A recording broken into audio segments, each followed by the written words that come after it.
Video Vlog 3 at Infm 685, Derek White. You have been appointed as a business analyst to help My Healthcare Hospital to improve the existing inpatient prescription process.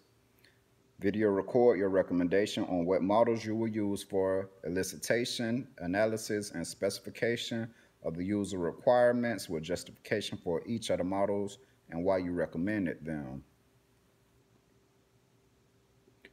So first off, I would choose a UML diagram. UML is a modeling language mainly used for specification, visualization, development, and documenting of software systems. There are 14 different types of UML diagrams. I found 5 that I found would be most fitting for the scenario. The first being object diagrams. Object diagrams, sometimes referred to as instance diagrams, are very similar to class diagrams.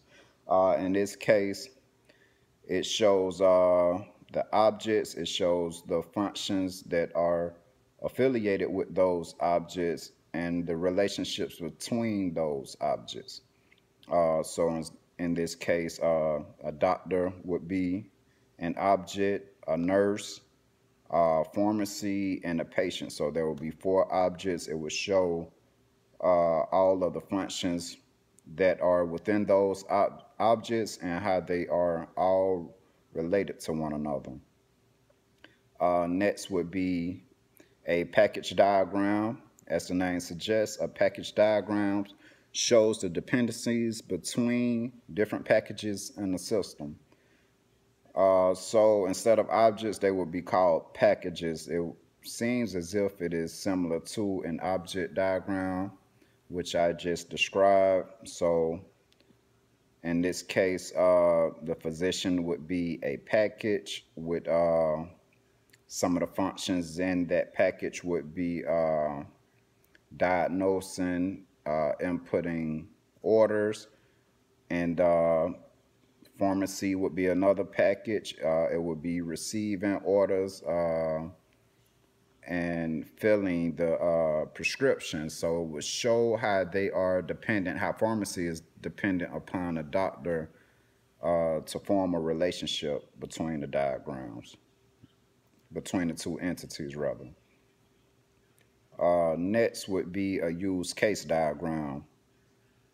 This is one of the more known diagram types of behavioral UMLs. Use case diagrams give a graphic overview of the actors involved in the system, different functions needed by those actors, and how these different functions interact. So for instance, the functions will be inside of a scenario of inpatient administering inpatient meds. So the doctor would be one actor, the patient would be an actor, the nurse, and also I guess the pharmacy tech would be an actor. All of the functions would be inside of the scenario, and they would correspond with the actors, and then they would cross-reference how the actors correspond with different functions. Sort of like a correlation of all the actors, how they interact with one another, and the functions that's within inside of the scenario. Next, I would choose an activity diagram. Activity diagrams represent workflows in a graphical way. They can be used to describe the business workflow or the operational workflow of any component in a system. I like this diagram simply because of its simplicity.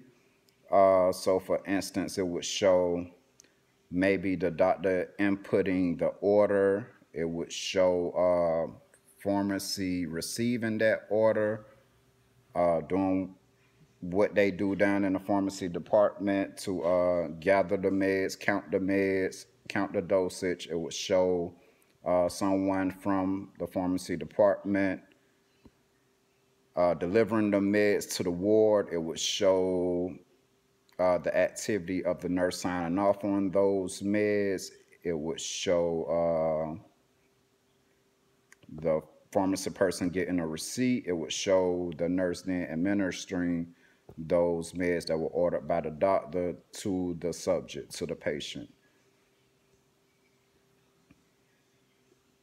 So those were, I believe, 4 or 5 out of the UML diagram. Thereafter, I would choose a flow chart technique. I found that fitting. Just trying to stay under the time now.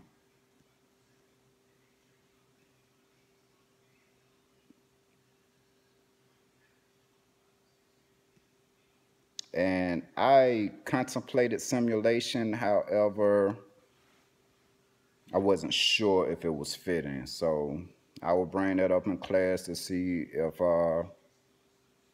it would be deemed fit for the scenario given. And that concludes video vlog 3.